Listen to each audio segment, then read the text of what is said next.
शिव महापुराण के रूप में श्रवण करें।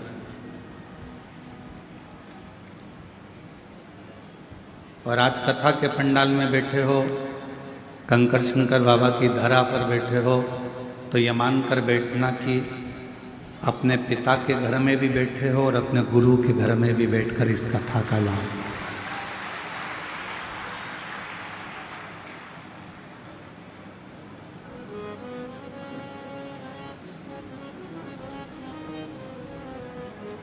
एक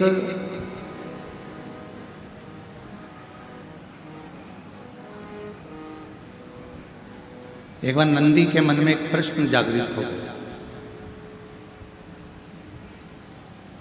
जैसे देवराज नाम के ब्राह्मण के मन में प्रश्न आ गया था और नंदी पर बैठकर देवराज नाम का ब्राह्मण, उसके प्राण छूट चुके थे और वह नंदी पर बैठकर जा रहा था। नंदी पर बैठकर जाते जाते उसके मन में, देवराज के मन में एक प्रश्न जागृत हो गया था।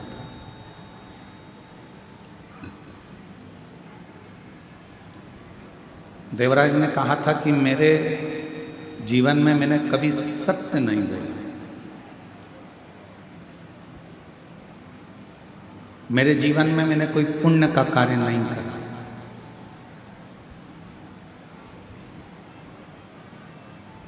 देवराज ब्राह्मण कहता है, ना मैंने सत्य बोला, ना मैंने कोई पुण्य का कार्य किया,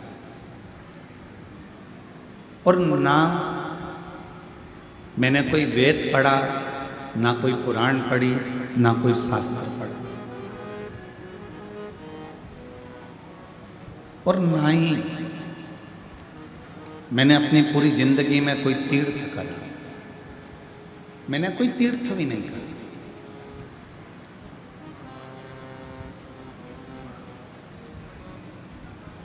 ना मैंने दान करा, देवराज कहते हैं, ना मैंने पुण्य करा, ना मैंने कोई सत्कर्म करा, ना कोई मैंने वेद पढ़ा, ना शास्त्र पढ़ा, और ना ही मैं कभी कोई तीर्थ गया।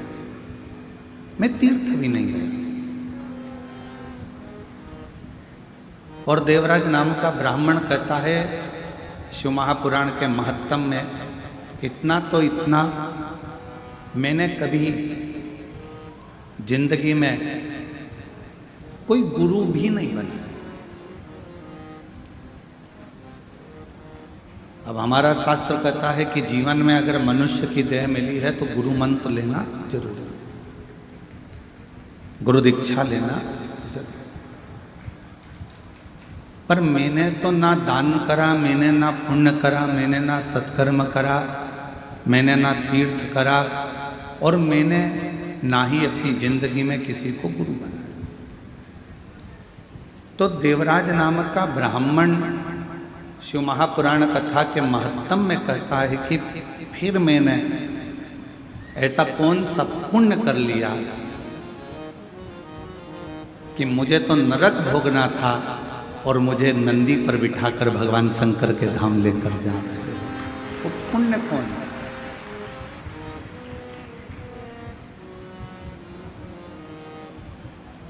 अब दुनिया के लोगों को लगता है कि ये शिव महापुराण के 24,000 श्लोक हैं, शिव महापुराण की 12 संहिता हैं, शिव महापुराण के करोड़ों करोड़ों शब्द हैं।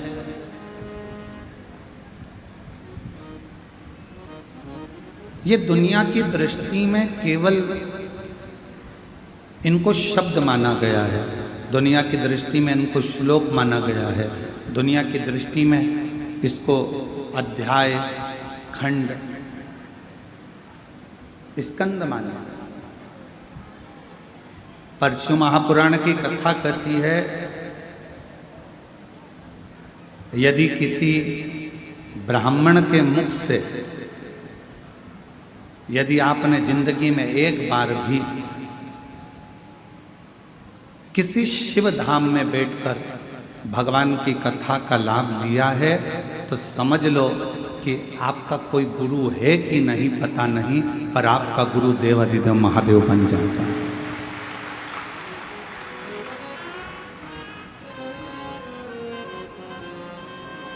आपका गुरु शिव है।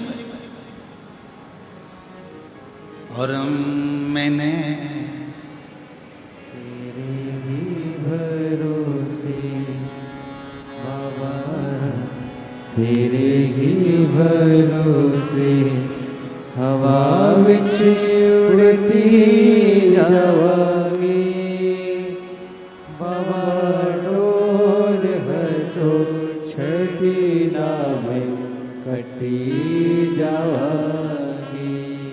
भोले मैं तेरी वतन शंभु मैं तेरी वतन हवा विच उड़ती जावांगी बाबा, डोल हटो छठी ना मैं कटी जावांगी। भोले मैं तेरी वतन शिव को गुरु माना। आपने भी अपनी जिंदगी में कभी शिव महापुराण की कथा को जब से आप सुन रहे हैं, धारण कर रहे हैं, शिव नाम, पंचाक्षर मंत्र नमः शिवाय, षडाक्षर मंत्र ओम नमः शिवाय या श्री शिवाय नमस्तुभ्यम का जाप कर रहे हैं। शिव महापुराण की कथा को यदि आप श्रवण कर रहे हैं तो ये मान कर रखना आपका कोई गुरु है नहीं है, पर आपने अपनी जिंदगी में एक गुरु बना लिया, वो शिव है, शंकर है, और वो निभाता है। जैसे शिव महापुराण की कथा सुनने के बाद, जल चढ़ाने के बाद, बेलपत्र चढ़ाने के बाद, भगवान की अविरल भक्ति धारण करने के बाद, भगवान शंकर के मंदिर जाने के बाद आप अगर भूल भी जाएं कि मैंने जल चढ़ाना, अगर तुमने बचपन में जल चढ़ाया, जवानी में भूल गए, जवानी में जल चढ़ाया, अधेड़ी में भूल गए, अधेड़ी में जल चढ़ाया, बुढ़ापे में भूल गए, मान लो आप अगर भगवान शंकर को जल चढ़ाने के बाद में भूल भी गए, पर देव अधिदेव महादेव आपके जल को नहीं भूलते।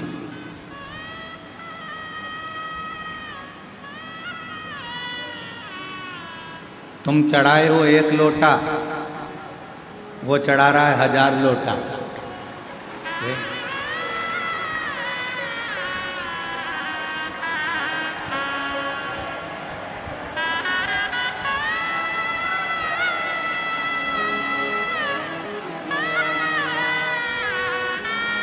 अब तुम खुद विचार करो, कथा चालू होने से पहले पानी था? कथा चालू होना है 1 बजे और 1 बजे से ही ऐसा कैसे ही बाबा की कृपा। तुम लोगों ने जो कुबेरेश्वर बाबा को अंदर जाके 1 लोटा चढ़ाया है, तो वो भी तो कृपा कर कर 2 लोटा चढ़ा ही रहा है।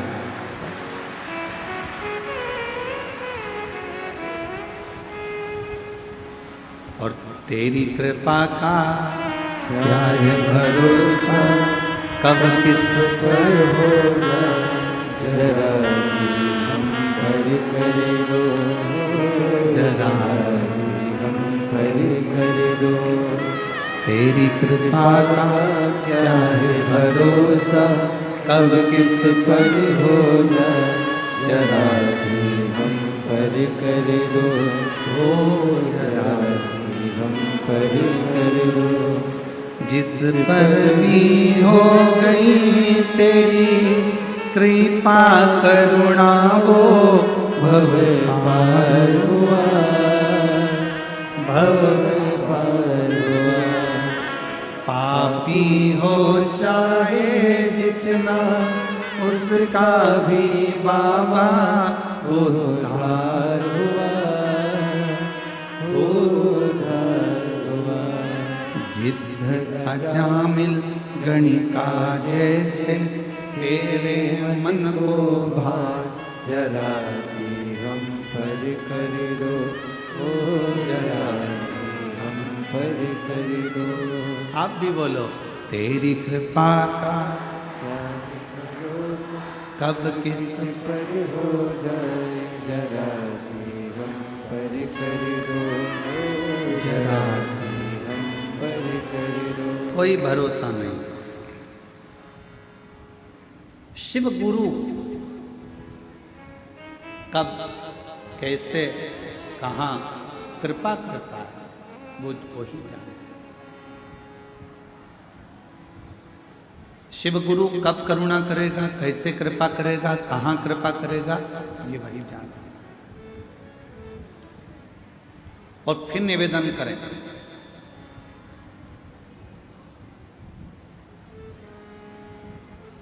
हमारे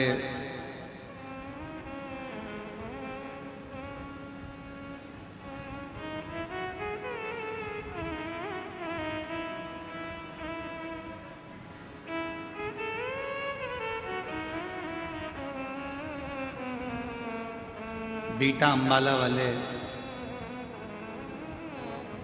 मुदगल जी अभी बीच में जब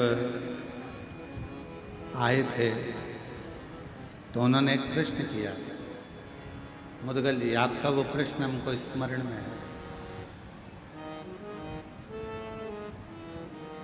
कि शिवजी स्वप्न में हर कभी आ जाते हैं।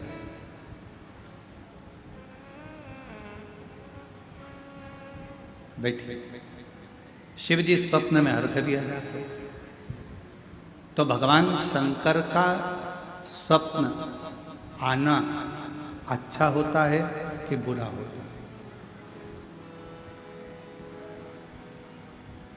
पहले तो स्मरण करें, शिवजी का पूरा स्वरूप जटाधारी, त्रिपुंडधारी, त्रिशूलधारी, त्रिनेत्रधारी, भस्मधारी, नग्नवेशधारी, नंदी, वृषभ, पार्वती, गणेश, कार्तिकेय, अशोक सुंदरी, पूरे परिवार के साथ अगर शंकर जी का पूरा परिवार आपको स्वप्न में दिख रहा है तो ये मानकर चलना कि तुम्हारे यहाँ कोई शुभ कार्य होने वाला है।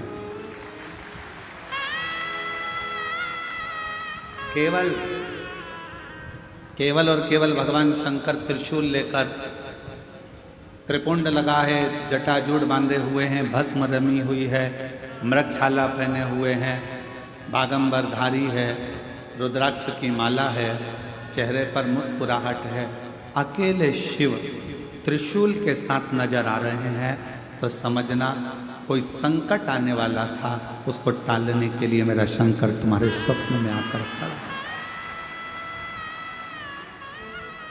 और यदि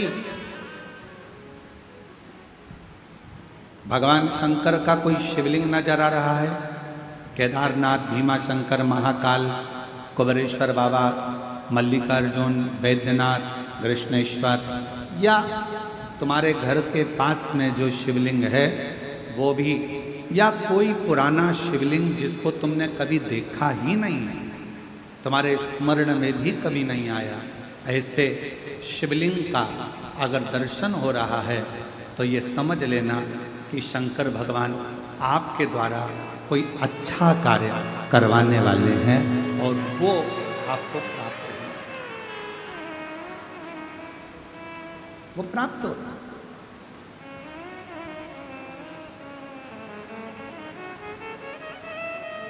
शिवजी कोई श्रेष्ठ कार्य,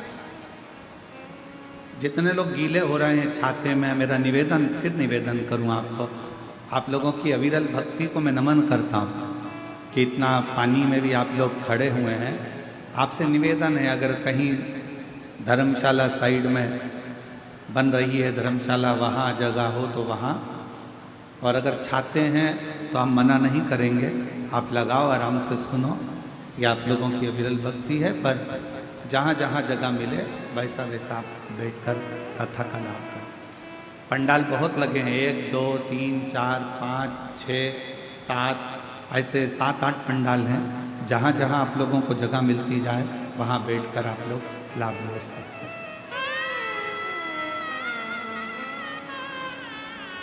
शिव कथा कर रहे हैं।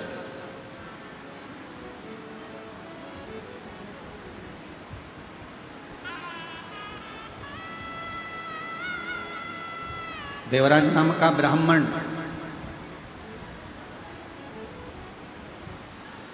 और उस देवराज नाम के ब्राह्मण का सबसे बड़ा क्रम कि ना मैंने कोई पुण्य करा, ना मैंने कोई दान करा, ना मैंने कोई सत्कर्म करा, ना मैंने कोई गुरु बनाया, ना कोई मैं तीर्थ गया, ना मैं कोई अच्छे कार्य के लिए गया, फिर आखिर एक बात समझ में नहीं आती कि मैंने कोई ऐसा बड़ा काम नहीं करा, मैंने कोई सत्कर्म नहीं करा, मैंने कोई पुण्य नहीं करा, मैंने कोई दान नहीं करा, मैंने कोई गुरु नहीं बनाया, फिर ऐसी कृपा, फिर ऐसी करुणा कि मुझे नंदी पर बिठाकर कैलाश धाम के लिए लेकर गया। ये पुण्य कौन सा? तो कहा एक पुण्य,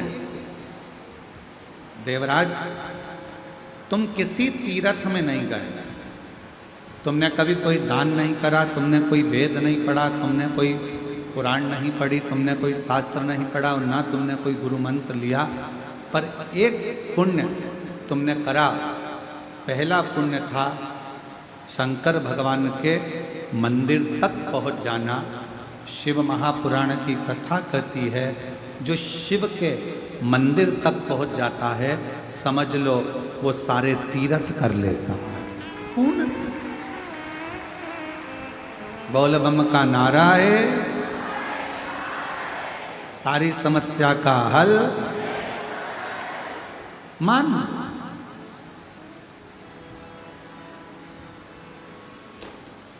यदि कोई शिव मंदिर तक पहुंच गया तो समझ लो उसने सारे तीर्थ कर लिए।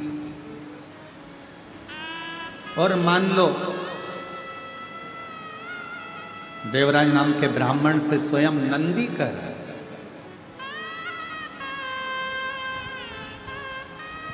यदि मंदिर में पहुंचने के बाद उसने अगर भगवान शंकर की कथा को, शिव महापुराण की श्रवण कर लिया, वाचन कर लिया, सुन लिया, तो समझ लो उसने सारे वेद पुराण और शास्त्रों को पढ़ लिया और श्रवण कर लिया सब।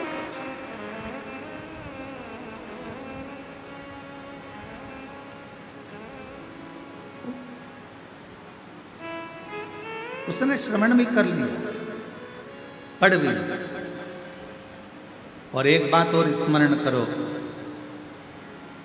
मान लो उसने कोई गुरु दीक्षा, कोई गुरु मंत्र नहीं लिया, शिव महापुराण की कथा में पहुंचकर, शिवालय में पहुंचकर भगवान शंकर का पंचाक्षर मंत्र नमः शिवाय, षडाक्षर मंत्र ओम नमः शिवाय, श्री शिवाय नमस्तुभ्यम अगर धारण कर लिया तो समझ लो शिव ने ही उसको गुरु मंत्र भी प्रदान कर दिया।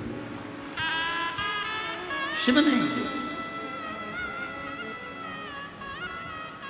भगवान शंकर ने।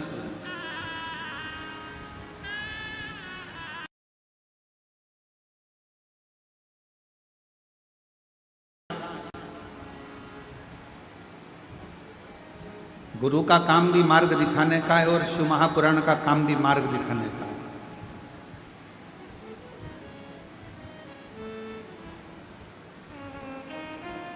और ये पुराण 24,000 श्लोक, 12 खंड, 12 संहिताएं, करोड़ों शब्द, ये हमें मार्ग प्रशस्त करते हैं। मार्ग, हाँ, गुरु भी परीक्षा लेता है और शिव महापुराण की कथा भी परीक्षा लेता है, शंकर भी परीक्षा लेता है।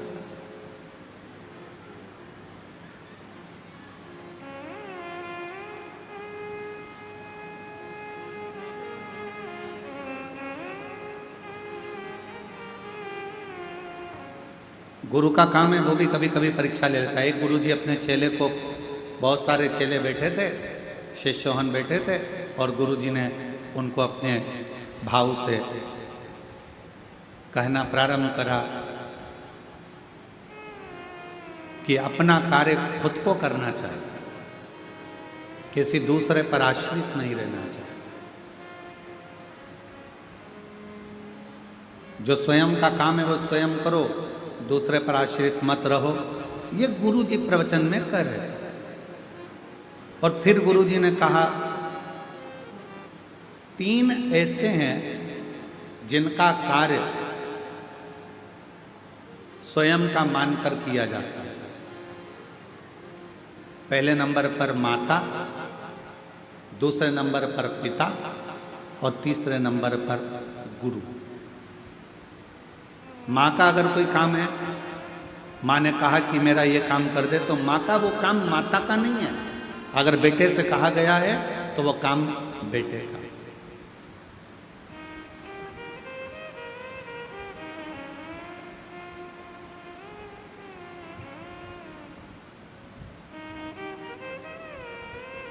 4 साल पहले सूरत वाले सोमानी जी कथा करवाए थे हॉल के अंदर।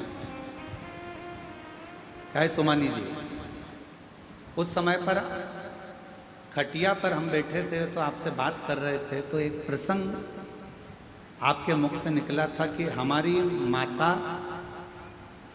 तो भाभी जी बोली थी हमारी सास और हमारे ससुर का नेचर ऐसा था, वो अपना काम भी स्वयं करना पसंद करते थे और रसोई घर से जितने लोग आ जाते थे उनको खिलाकर प्रसन्न होना पसंद करते थे। हमें वो संवाद भी याद है हमारे, आपका वो बोला हुआ।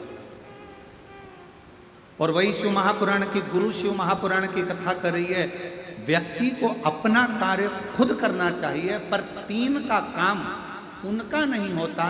3 का काम, अगर माँ का कोई काम है, माँ ने कहा कि बेटा मेरा ये काम कर दो, तो माँ का वो काम केवल माँ का नहीं है, बेटे का फर्ज है माँ का कार्य करे, तो वो काम केवल माँ का नहीं होता, वो काम अपना खुद का होता। पिता ने कहा बेटा मेरे लिए ये सामान ला दे या मेरा ये काम कर दे, वो काम पिता का नहीं होता, वो काम स्वयं बेटे का होता है। और गुरु ने अगर कोई काम कह दिया तो वो काम गुरु का नहीं होता, शिष्य का खुद का होता है, वो गुरु का नहीं, स्वयं शिष्य का। और कोई ये ना कहे कि ये गुरु जी का काम है।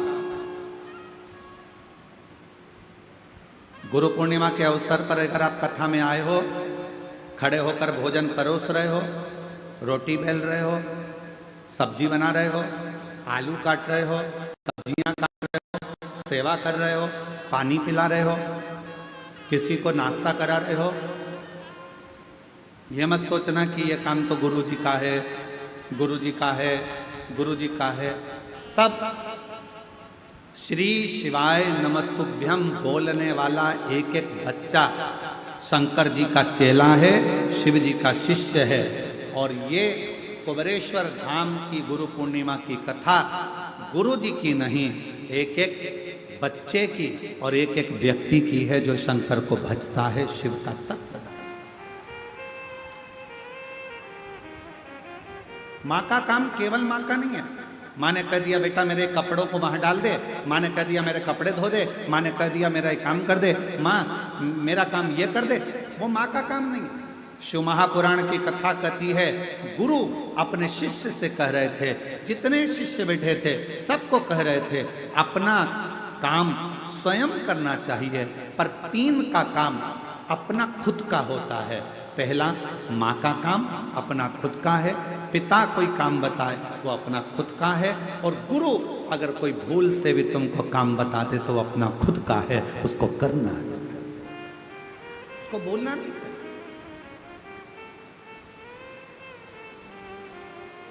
स्वयं करें।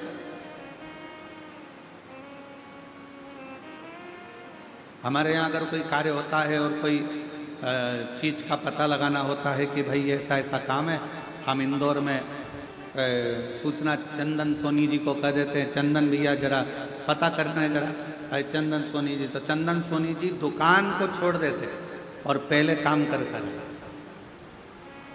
पहले फ़ोन लगाएंगे, बात करेंगे, ये करेंगे वो करेंगे, और पहले मालूम करेंगे कि हाँ ये कार्य है, इसको सूचना मिल जाए कि बस धाम से कि ये काम है। और ऐसे कई शिव भक्त बाबा के ऐसे कई भक्त हैं जो निरंतर सेवा में तल्लीन हैं। तो शिव पुराण कर रहे हैं, माता का काम अपना है, पिता का काम अपना है, गुरु का काम अपना, स्वयं का काम स्वयं को करना चाहिए। ये गुरुजी प्रवचन में कह रहे थे। अब गुरुजी ने प्रवचन दिया, सारे शिष्यों ने श्रवण करा, बहुत सारे शिष्य बैठे थे, सब ने उस बात को ग्रहण किया। अब ग्रहण करने के बाद गुरुजी ने मन में सोचा कि अब इन लोगों ने ग्रहण तो कर लिया है, चलो आज अपने को एक यजमान के घर में भोजन प्रसाद ग्रहण करना, भोजन ले, चलो सारे के सारे गुरुजी के साथ में चल।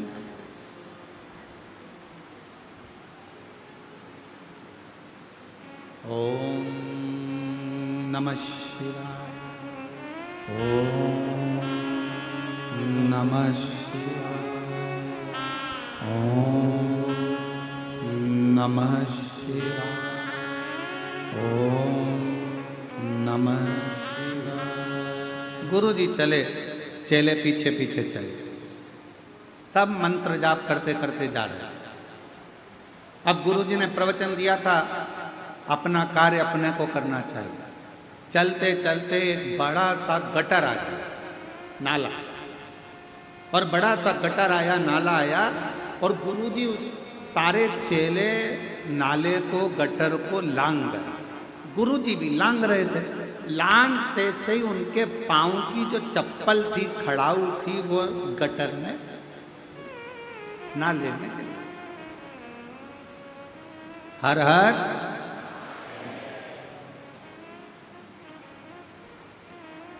अब वो चप्पल गिर गई, खड़ाऊ गिर गई गटर में, नाले में, और गुरुजी चिल्ला कर बोले, अरे मेरी खड़ाऊ, मेरी पादुका नाले में चली गई, गटर में चली गई। जितने चेले थे सब लोग तैयारी करने लगे। कोई कहने लगा एक काम करो, सफाई कर्मी को बुला के लाओ। गांव में गया, एक सफाई वाले को बुलाने गया, दूसरा डंडा लेने गया, तीसरा चिमटा लेने गया, चौथा कुछ लेने गया। सब यहां वहां भटक रहे। 15 मिनट हो गए, कोई खड़ाऊ न निकाला। एक शिष्य सबको देख रहा था, गुरुजी को प्रणाम करा, गटर में उसने सोया, गटर में हाथ डाला, खड़ाऊ को निकालने लगा, पर खड़ाऊ उसके हाथ में नहीं है। खड़ाऊ उसके हाथ में नहीं, पादुका उसके हाथ में नहीं। अब जब खड़ाऊ उसके हाथ में नहीं आई, पादुका नहीं आई, उसने अपने तन का वस्त्र उतार कर गुरुजी को दिया और गटर में कूद गया, नाले में कूद गया।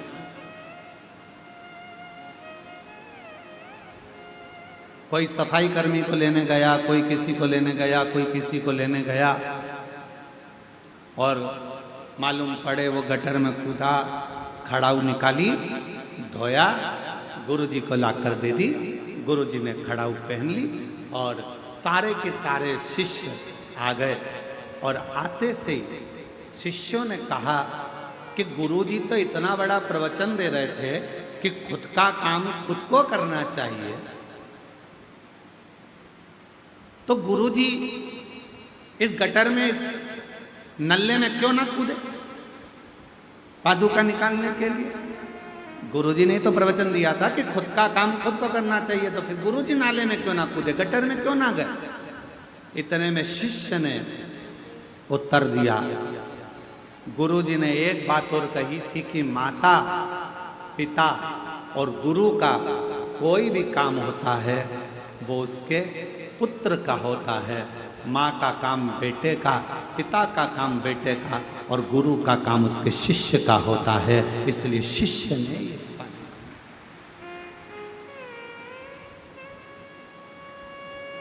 चल दिया, फिर चल दिया। ओम नमः शिवाय, ओम नमः शिवाय, ओम नमः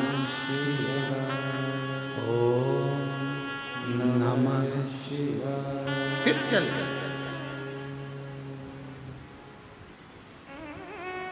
जजमान के यहां भोजन ग्रहण किया, वापिस लौट कर आ गए। गुरुजी को मालूम था सामने गटर है, चप्पल फिर चली जाएगी पादुका। उन्होंने अब की बार पादुका को हाथ में उठवाया, लांग गए, आश्रम पहुंच गए। और गुरुजी सारे शिष्यों को बुलाए और बुलाकर कहा कि आज मेरा दिल बड़ा प्रसन्न है, बहुत खुश हूं मैं आज मेरा मन कर रहा है।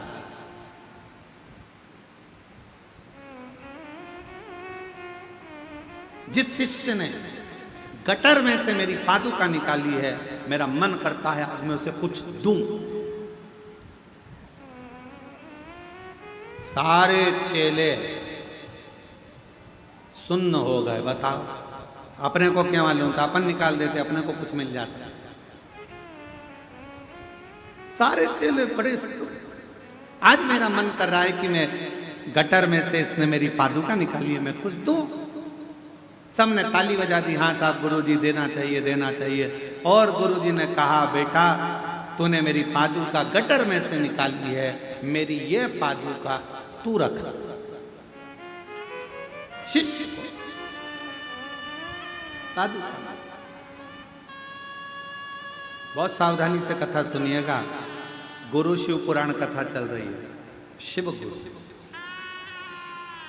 गुरुजी ने पादुका उस चेले को दे दी। चेला पादुका को सिर पे लगाकर अपने कक्ष में ले गया। जितने स्टूडेंट थे, जितने शिष्य थे, सारे के सारे शिष्य उसको चिढ़ाने लगे। जो चप्पल गुरु के काम की नहीं थी वो चप्पल तुझे दे, जो पादुका गटर में गिर गई थी वो पादुका गुरुजी नहीं पहनते इसलिए तुझे दे दी।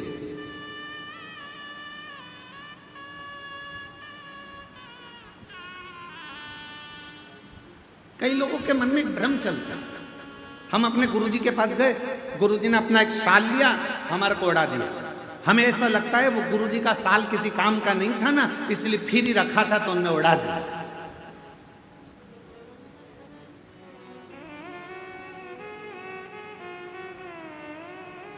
अब कौन समझाए,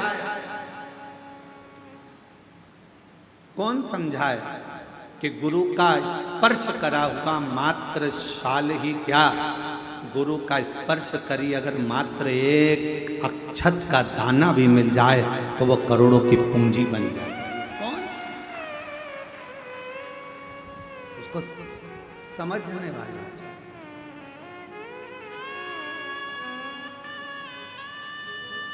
और मैंने तेरे ही भरोसे बाबा, तेरे ही भरोसे हवा बिच उड़ती जवानी बाबा डोरा तो छड़ी ना कटी जवानी। कौन सा एक चावल का दाना भी अगर शिव गुरु का मिल जाए, शंकर का मिल जाए, कोई सतगुरु का मिल जाए तो वह हमारी जिंदगी को सवार दे। एक चावल,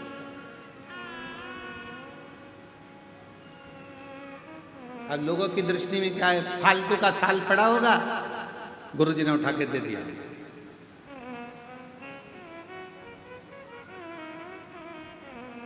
अब जरा विचार करिएगा, फालतू के साल को भी अगर गुरु तुम्हारे गले में डालकर कीमत वाला बना सकता है तो तुम भी फालतू हो, तुमको भी उठाकर शंकर के चरणों में डालकर तुम्हें कीमत वाला बना सकता।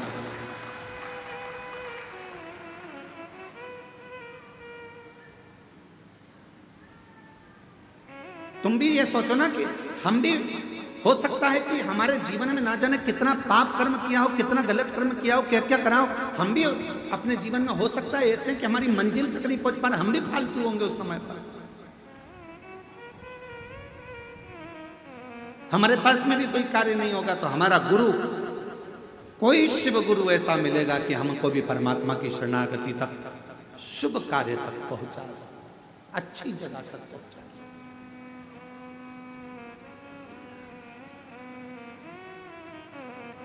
सारे मित्र चिल्लाने लगे, आवाज लगाने लगे, अरे अरे अरे, जो पादुका गुरुजी नहीं पहनने वाले थे, गटर में गिर गई थी, गुरुजी नहीं पहनते, इसलिए वो पादुका तुमको दे दी। गुरुजी ने वो पादुका तुमको दे दी, जो किसी काम की नहीं, गटर में चली गई, क्या करेगा ऐसी पादुका का? गुरुजी से कह देता हमको तो नहीं चाहिए, रखो तुम्हारे पास में। क्यों लेकर आ गया?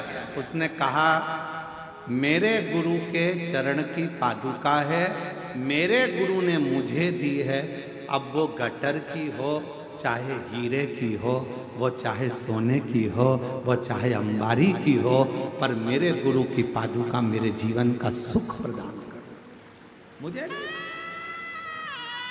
हम तो बाबा के भरोसे चलते हैं, हम तो बाबा के भरोसे चलते हैं, ये दुनिया वाले जलते हैं, ये दुनिया वाले जलते हैं, डमरू वाले के भरोसे चलते हैं, ओ घड़कानी के भरोसे चलते हैं, सीहोर वाले के भरोसे चलते हैं, सीहोर वाले के भरोसे चलते हैं, काशी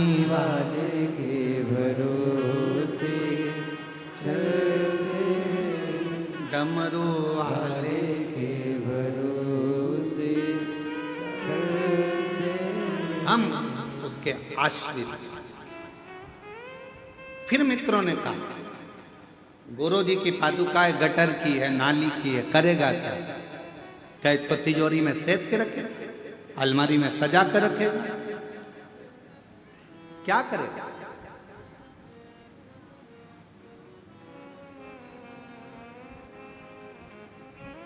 और शिव पुराण कहती है बाबा तेरे चरणों की गर धूल जो मिल जाए, सच कहता हूं मेरे कुबरेश्वर बाबा, मेरी जिंदगी संवर जाए। सच कहते हैं तेरी करुणा दिन रात बरसती है, कहते हैं तेरी करुणा दिन रात बरसती है, एक बूंद जो मिल जाए, एक बूंद जो मिल जाए, मन कलियां खिल जाए, भोले तेरे चरणों की कर धूल जो मिल जाए, बाबा तेरे चरणों की घर धूल जो मिल जाए, सच कहता हूँ बाबा, सच कहता हूँ गुरुदेव, किस्मत ही बदल जाए, बाबा तेरे चरणों कई किस्मत। यहाँ तो पादुका की बात करते हो। शिष्य ने कहा मेरे गुरु ने मुझे दी, भले गटर की है, नाली की है, कैसे कैसे?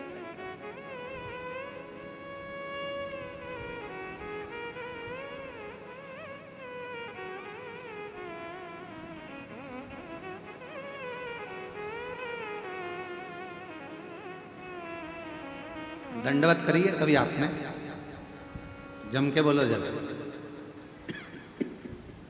भगवान के सामने दंडवत करिए, प्रणाम कराए। आवाज नहीं आई, बोलो तो ठीक है।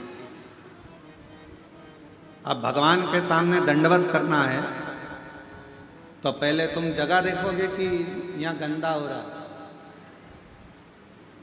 वहां थोड़ा सा कीचड़ है, थोड़ा सा फिर उधर से फिर दंडवत करो। करा ऐसा नहीं। क्यों? क्योंकि शास्त्र कहता है नर कपड़न से डरत है और नरक पड़न से ना। आज कपड़ों से डर लग रहा है कि मैं दंडवत करूंगा तो मेरा कपड़ा गंदा हो जाएगा। शिव पुराण की कथा कहती है दंडवत करने में कपड़ा भले गंदा हो जाता है पर मन उजला हो जाता है। दंडवत करने में कपड़ा गंदा होगा चलेगा पर मन गंदा नहीं होना चाहिए। दंडवत करी कपड़ा हम विचार करते हैं यहां करूंगा गंदगी है, वहां करूंगा गंदगी है, वहां करूंगा।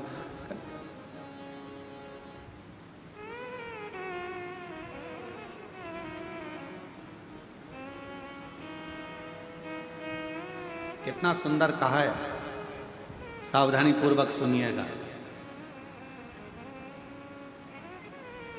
जब कावड़ चलती है, कावड़ को लेकर जो कावड़िया कंधे पर बांबू लेकर दो डंडे के अंदर दो लोटा लेकर बोल बम लेकर चलता है।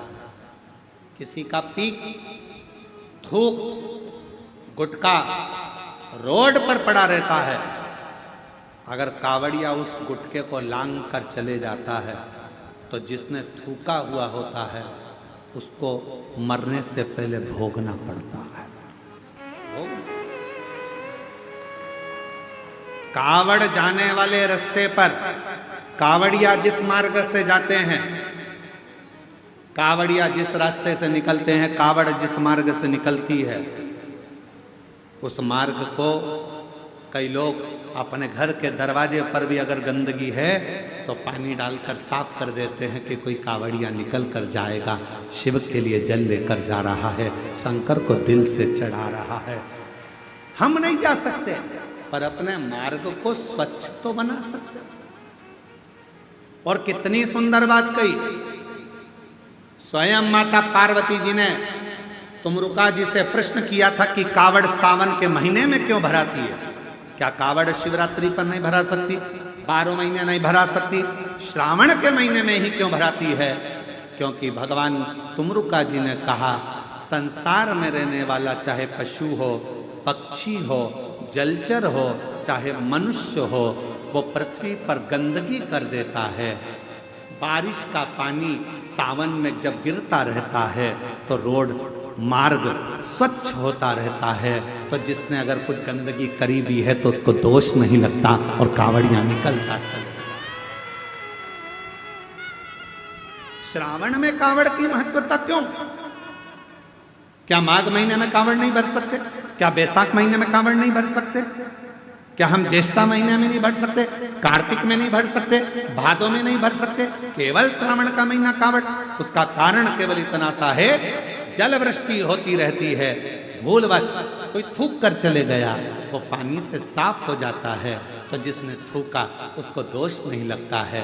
कावड़िया के चलने से पाप उत्पन्न नहीं होता, इसलिए श्रावण के महीने में ही कावड़ को भरा जाता है। ये शिव की उदारता, शंकर की करुणा। नहीं तो शिव जी के कावड़ तो बैसाख में भी बढ़ सकते थे, जिस समय लोग ठंडा पानी भरते हैं भगवान को चढ़ाते हैं। और नहीं तो कई लोगों के मन में आता है कावड़ क्यों चढ़ा रहे हो सावन में, भगवान के ऊपर तो पहले से ही इतना पानी गिर रहा है बारिश का, क्या करोगे चढ़ाकर? और कावड़ को श्रावण महीने में चढ़ाने का कार्य ही यही है कि मान लो कोई पक्षी है, उसने गंदगी कर दी, कावड़िया उलांग कर गया, पक्षी को दोष लगे, उससे अच्छा है श्रावण के महीने में जलवृष्टि होती रहती है और वह जलवृष्टि के कारण कावड़िया चलता रहता है तो किसी को दोष नहीं लगता। बाबा के धाम पर जाकर अविरल जल को समर्पित करता है तो सुख का अनुभव करता है, सुख का।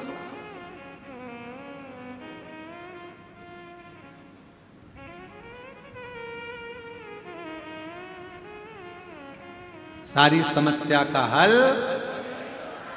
सावन में बस तो फिर तैयारी करो बोलने की, सारी समस्या का हल। अरे फिर बोल गए 1 लोटा, सावन में 2 लोटा, सारी समस्या का हल 2 लोटा जल। सावन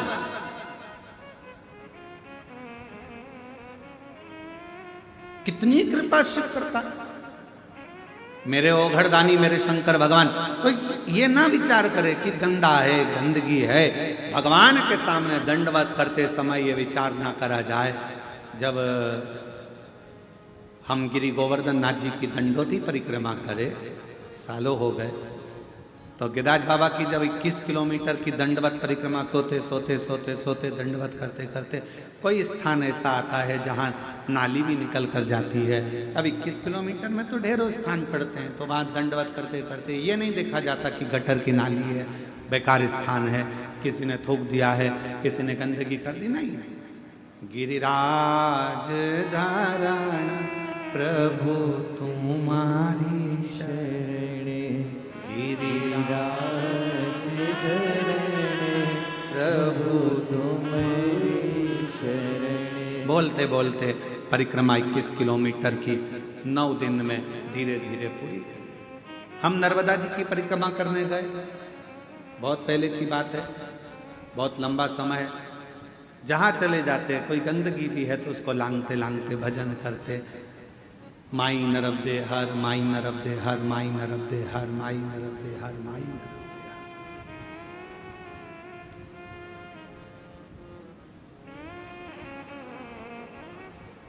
तदीय पाद पंकजम नमामि देवी,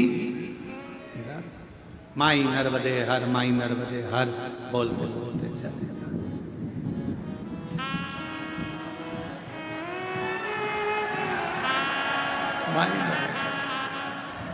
अब बोलते चले जाओ। और इसमें यह नहीं देखा जाता कि सामने गंदगी पड़ी है, कोई सामान पड़ा है। कावड़ उठाने वाला कावड़िया जब कंधे पर कावड़ ले लेता है तो वो ये नहीं सोचता 10 किलोमीटर है, 11 किलोमीटर है कि 150 किलोमीटर है, वो नहीं देखता। पिछले वर्ष सीहोर कुबरेश्वर धाम पर अमरावती से भी आगे से 350 से 400 किलोमीटर दूर से पैदल चलकर लोग कावड़ लेकर आए और अभी फिर आ रहे। इस वर्ष सागर, मध्य प्रदेश के सागर से आगे नर्मदा जी है, लगभग वहां से पड़ेगा यहाँ तक 322 किलोमीटर दूर से लोग पैदल चलकर कावड़ लेकर आ रहे। कावड़िया कंधे पर कावड़ ले लेता है, ये विचार नहीं करता कि मुझे कहां तक जाना है। कावड़ उसने ली है, चिंता भोलेनाथ को करना है, कब मंजिल तक पहुंचाना है ये उसके ऊपर।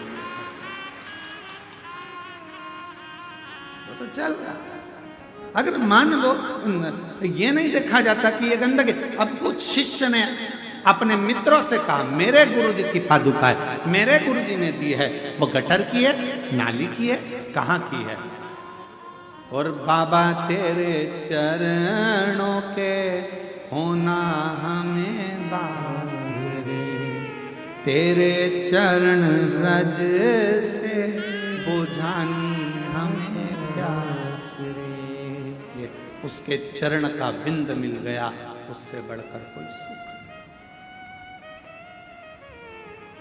पादुका रख ली, शिष्य चिढ़ाने लगे, समय बीत गया, शिष्य लोग अपने अपने घर चले गए। ये भी पादुका लेकर गया। पादुका ले जाने से पहले इसने घर के अंदर बंदरबार बांधी, मेरे गुरु की पादुका आई है। पास में उसके मित्र रहते थे, उसके घर के माता पिता को कह दिया तुम्हारा लड़का पागल हो गया। गुरुजी ने जिस पादुका को गटर में गिरा दिया था वो गुरुजी पादुका खुद नहीं पहने, इसको दे दी, और वो पादुका तुम्हारा लड़का लाया है। उसने लाकर उस पादुका को एक श्रेष्ठ जगह पर पूजन के लिए रख लिया। बस रोज पादुका का पूजन करता। समय निकलता गया, 6 महीना, 8 महीना, 1.5 साल, 2 साल निकले, उसका ज्ञान बढ़ता गया, विद्वत्ता बढ़ती गई, वैभव बढ़ता गया। जब गुरु कृपा करता है तो फिर वैभव के साथ में धन देना प्रारंभ कर देता है। पहले तपाएगा। गुरु का काम, मेरे शंकर भगवान का कार्य, मेरे शिव तपाएंगे, गुरु तपाएगा। अरे जाओ भगवान के भरोसे रहो, करो मेहनत थोड़ी करो। अरे मैं तो हार गया। कितना सुंदर कहा है रामकृष्ण परमहंस जी ने स्वामी विवेकानंद जी को जब हारते हुए देखा। रामकृष्ण परमहंस जी ने जब स्वामी विवेकानंद को देखा कि इसका हृदय थोड़ा कछोट रहा है, थोड़ा टूट रहा है, अंदर से स्वामी विवेकानंद जी थोड़े से टूटते हुए दिखे, तो गुरु ने सोचा कि ये टूटे ना। रामकृष्ण परमहंस जी स्वामी विवेकानंद जी का हाथ पकड़कर समुद्र के तट पर ले गए और रामकृष्ण परमहंस जी ने समुद्र के तट पर स्वामी विवेकानंद जी को बिठाया। थोड़ी देर में एक मछुआरा मछली पकड़कर जाल लेकर आया, बहुत सारी मछली थी। गुरु जी ने कहा, देखो स्वामी विवेकानंद, इसमें 3 तरह की मछली है। पहली जो सोच रही है कि अब मैं मरूंगी, दूसरी निकलने का प्रयास कर रही है पर थोड़ी देर में वो हार जाती है, और तीसरी मछली बार बार निकलने का प्रयास कर रही है। इसमें 3 मछलियां हैं। बोलो स्वामी विवेकानंद, इनमें से कौन सी मछली जाल में से निकल जाएगी, बताओ। स्वामी विवेकानंद जी ने कहा, गुरुदेव, वो तीसरे नंबर की मछली जो बार बार निकलने का प्रयास कर रही है, वो एक ना एक बार जाल में से निकल जाएगी। स्वामी विवेकानंद जी से रामकृष्ण परमहंस ने कहा, मनुष्य के जीवन में भी 3 पड़ाव आते हैं।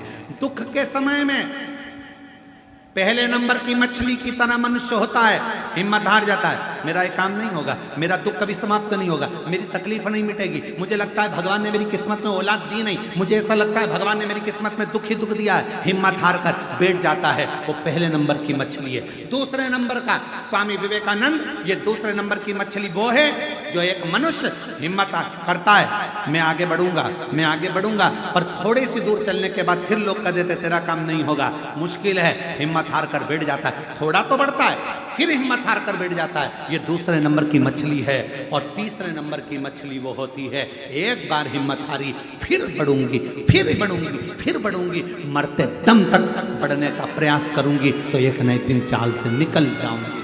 दुख आया, तकलीफ आई, कष्ट आया, थोड़ा प्रयास करना। स्वामी विवेकानंद जी को 3 मछली से भगवान रामकृष्ण परमहंस जी ने अपने शिष्य को ज्ञान उपदेश दे दिया था कि तीसरे नंबर की मछली प्रयास करती रहती है तो मंजिल तक पहुंच जरूर जाती है। आप अपना प्रयास करते रहना। हिम्मत हारने वाले हों, सेकंड नंबर के जो लोग होते हैं, दूसरे नंबर की मछली जो होती है, लोगों ने कुछ कहा, हिम्मत हार गए, किसी ने ताना दिया, हिम्मत हार गए, किसी ने कुछ कहा, हिम्मत हार गए।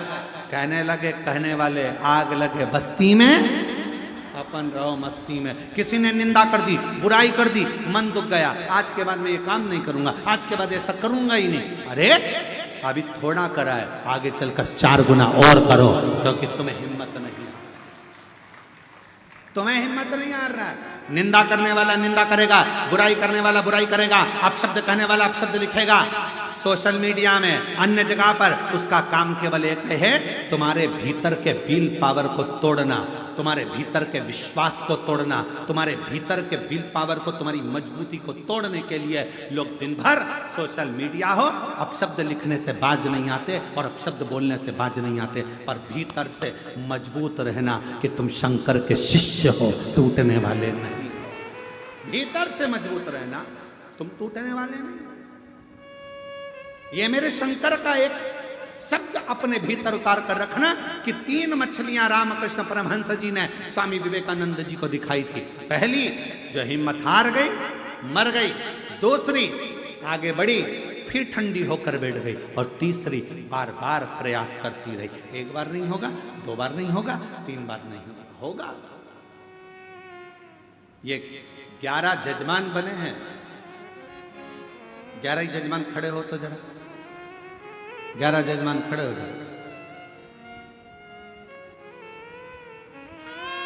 ये 11 जजमान बने। अब इनसे कोई पूछा जाए कि तुम जजमान पद लेने के लिए प्रयासरत थे? ये 11 जजमान कई बार सोच चुके, हम जजमान बनेंगे, हम जजमान बनेंगे, हम जजमान बनेंगे, और आज बाबा ने यहाँ कुबेरेश्वर धाम में यजमान बनाकर बिठा दिया। बैठिए, प्रणाम करता हूं। आज बाबा कुबेर भंडारी ने, विराजिए, बैठ कुबेर भंडारी ने यजमान पद ग्रहण कराकर बिठा दिया। आपने हिम्मत हार ली, भगवान हमें तो दे ही नहीं रहा, भगवान हम पर तो कृपा कर ही नहीं रहा। करो अपना कर्म, अपनी मेहनत, अपनी लगन, और शंकर पर किया गया भरोसा एक दिन तुम्हें भी यजमान बनाकर बिठाएगा, ये निश्चित है। हिम्मत नहीं हार। हम तो बाबा के भरोसे चलते हैं, हम तो बाबा के भरोसे चलते हैं। और जब हिम्मत करो, एक पत्र है, अच्छा है, देखिए।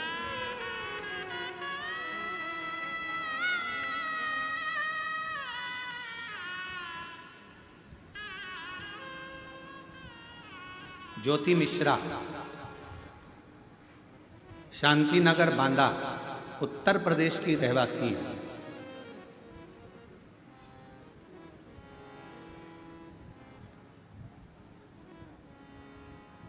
गुरु पूर्णिमा से एक कार्य किया जा रहा है।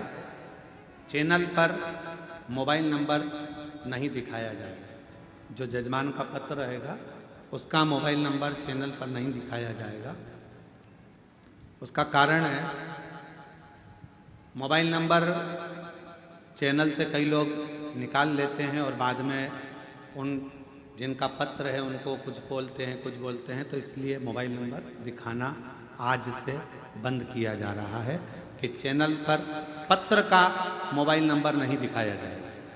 ज्योति मिश्रा, शांतिनगर, बांदा, उत्तर प्रदेश। एड्रेस जरूर बताया जाएगा। क्यों? क्योंकि जाओ तो सही, पुरस्कार देकर भेजेंगे।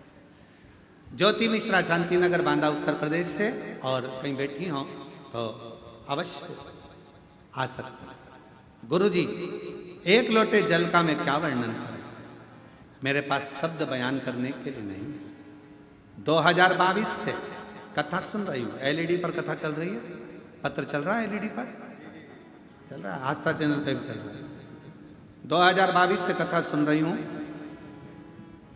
बहू को एक पुत्री थी, उसके बाद में कोई संतान का सुख नहीं आया। डॉक्टरों ने खूब, हमने इलाज भी कराया, पर कोई योग नहीं। 12 साल निकल गए बेटी के होने के बाद, पर कोई ऐसे दिन निकलते गए। तब किसी के कहने पर सफेद आंकड़े की जड़ का उपयोग करा, पशुपतिनाथ का व्रत किया, और मेरी बहू बाबा की कृपा से 12 साल के बाद पुत्र रत्न की प्राप्ति हुई। ये शिव की कृपा से। गुरुदेव, ये तो एक छोटी सी बात है, पर सबसे बड़ी बात यह है कि मेरे पेट में एक गांठ हो गई थी, जिस गांठ को बच्चेदानी में डॉक्टर ने हर कुछ बोला, पर बाबा पे भरोसा कर कर रुद्राक्ष का जल और बेलपत्र खाना प्रारंभ करा, तो आज बाबा की कृपा से मेरी गांठ गल गई। डॉक्टर ने भी कह दिया तुम्हें कोई बीमारी नहीं है। शिव की कृपा से हम प्रणाम करने के लिए एक पत्र और अच्छा देखिए।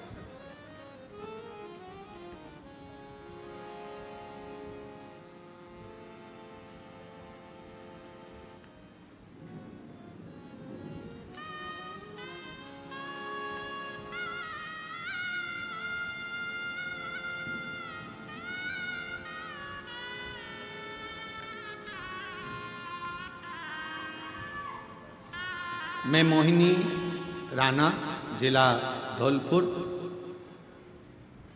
राजस्थान की रहने वाली हूँ।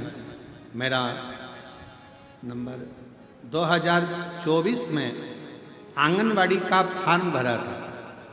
कुछ दिनों के बाद उन्होंने फार्म में कोई गलती निकाली, फिर फार्म भरा, फिर कोई गलती निकाली।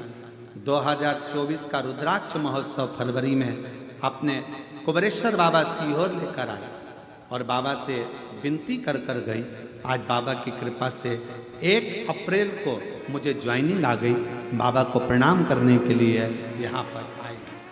शिव तत्व कहता है, एक माँ ने पत्र में लिखा, लक्ष्मी उमाशंकर चौरसिया, राजीव नगर, बेगमपुर, दिल्ली से आए हैं। कहीं बैठे हों जिनका पत्र पढ़ा जा रहा है वो लोग आ सकते हैं। मेरी पोती की तबीयत बहुत खराब थी। बाथरूम में प्रोटीन जाता था, जिस वजह से उसकी किडनी खराब हो गई थी। उसके हाथ ने काम करना बंद कर दिया था। सारे डॉक्टरों को दिखाया पर फिर भी उसका कोई लाभ नहीं मिला। हाथ काम नहीं करता था, पूरा हाथ बेकार हो गया था। तब विचार किया क्या करें।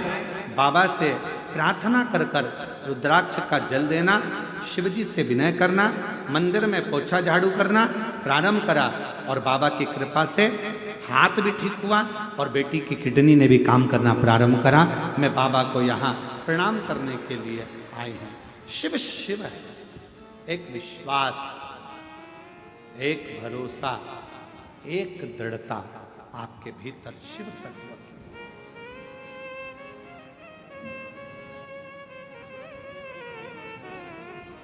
एक दृढ़ता अपने भीतर। और शंभु शरणे पड़ी मांगू घड़ी रे घड़ी दुख काटो दया करी निदर्शन आपो शंभु शरणे पड़ी मांगू घड़ी रे घड़ी दुख काटो दया करी दर्शन आपो। आप शिव पर कितने आश्रित। भगवान की भक्ति में यह नहीं देखा जाता कि कहां गंदगी देखने का काम शिव महापुराण की कथा नहीं सिखाती। शिव महापुराण की कथा तो यह कहती है कि शिवालय में अगर बाबा के धाम में अगर पहुंचे हो और 1 लोटा जल चढ़ाने के लिए भी जा रहे हो तो वहां गंदगी देखने के लिए मत जाना। शिवालय में जाना तो बाबा की उस धाम की सुंदरता, उसकी अच्छाइयाँ, उसकी श्रेष्ठता देखने के लिए श्रेष्ठता। कई लोग कहते हैं गुरुजी ये कंकर शंकर की पूजन होती है कुबेरेश्वर धाम में, हम यहां पूजन कर रहे हैं। लोग चप्पल पहन के सामने से निकल गए, हम यहां बैठकर पूजन कर रहे हैं, लोग जूता पहनकर वहां से निकल गए। कंकर शंकर की पूजन होती है, कोई पांव उधर रख दिया, कोई चप्पल उधर रखकर निकल गया। हमारा निवेदन है, तुम चप्पल देखने के लिए बैठे हो, तुम जूता देखने के लिए बैठे हो, तुमने 5 कंकर बीने रखा, तुम्हारा ध्यान तुम्हारे महादेव में होना चाहिए। यही तो कुबेरेश्वर धाम है जहां दिल लगाया जाता है, दिमाग नहीं, दिल लगाया जाता है।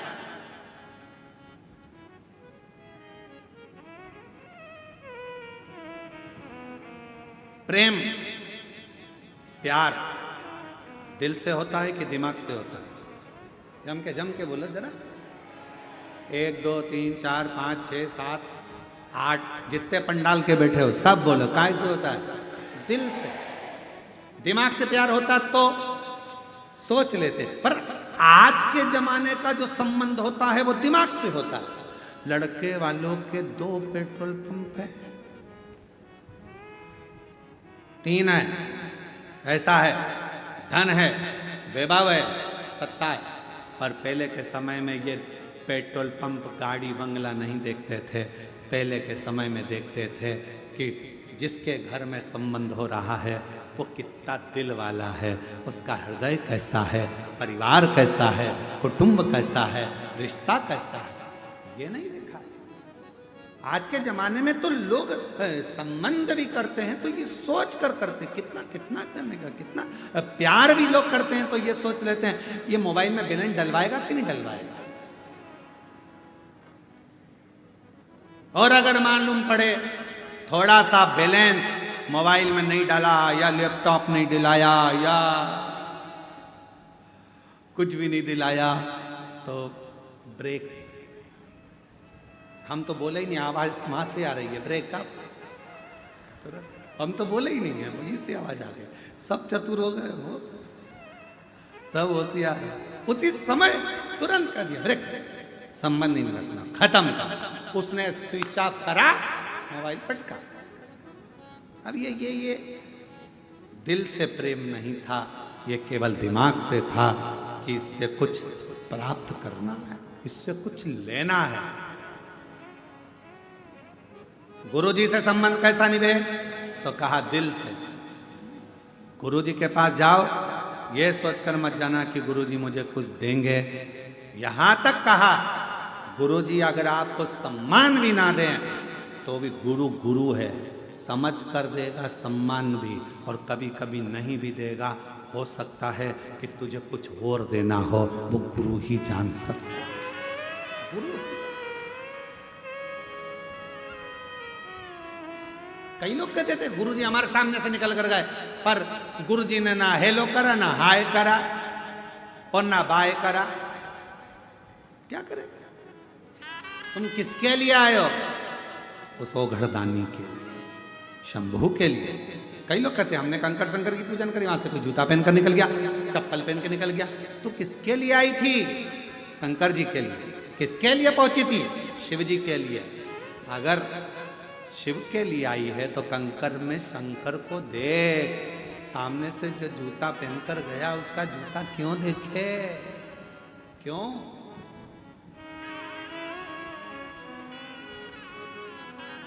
कितना सुंदर कहा है, जब प्यार हो जाता है, प्रेम हो जाता है तो चांद में भी सूरत नजर आती है।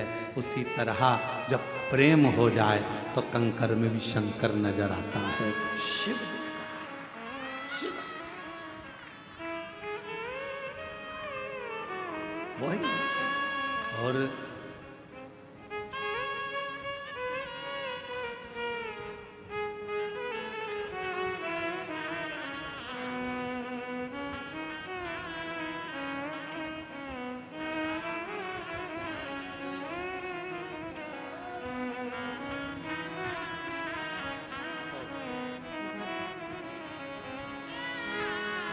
संभव प्रणाम करो बाबा,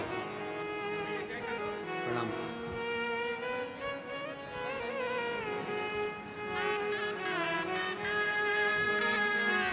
उठो उठो लाल।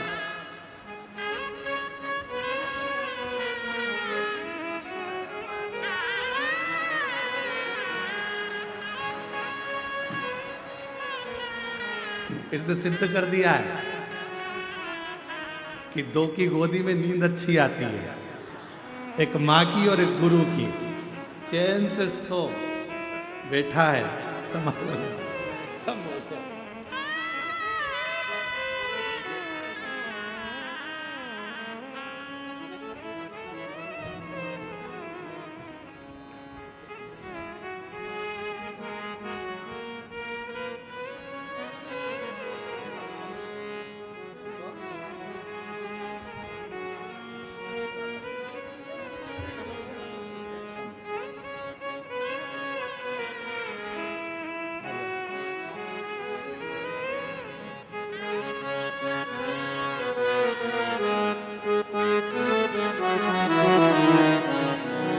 का जॉब लगा, एक बार जोरदार ताली बजाकर स्वागत करिए।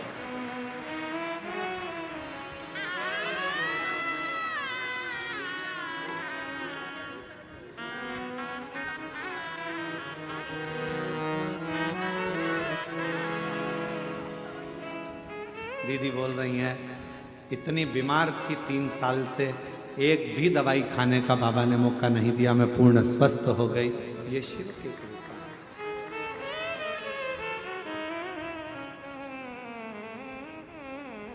और तेरे डमरू की धुन सुन के मैं काशी नगरी आई हूँ। तेरे डमरू की धुन सुन के मैं काशी नगरी आई हूँ। तेरे डमरू की धुन सुन के मैं काशी नगरी आई हूँ। तेरे डमरू की धुन सुन के मैं काशी नगरी आई हूँ। मैं काशी नगरी आई हूँ। मैं काशी नगरी आई हूँ। मैं काशी नगरी आई हूँ। मैं काशी नगरी आई हूँ। मेरे भोले ओ बम भोले, मैं काशी नगरी आई हूँ। मेरे भोले ओ बम भोले, मैं काशी नगरी आई हूँ।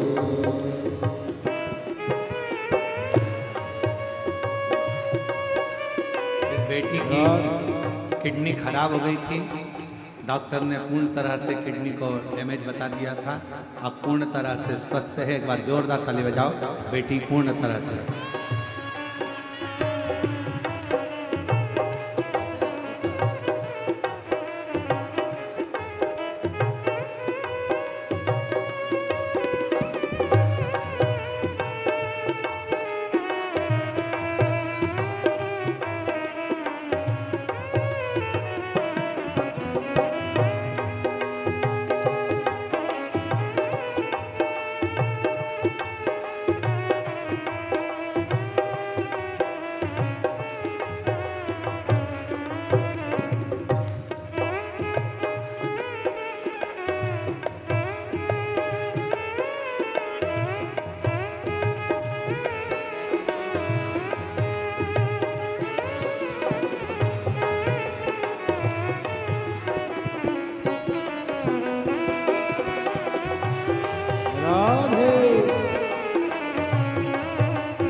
गंगा में नहाने को मैं काशी नगरी आई हूँ। उसी गंगा में नहाने को मैं काशी नगरी आई हूँ। मेरे भोले ओ बम भोले मैं काशी नगरी आई हूँ। मेरे भोले ओ बम भोले मैं काशी नगरी आई हूँ।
सुना है हम ओ भोले तेरी काशी में मूर्ति है। सुना है हम ओ भोले तेरी काशी में मुक्ति है। उसी मुक्ति को पाने को मैं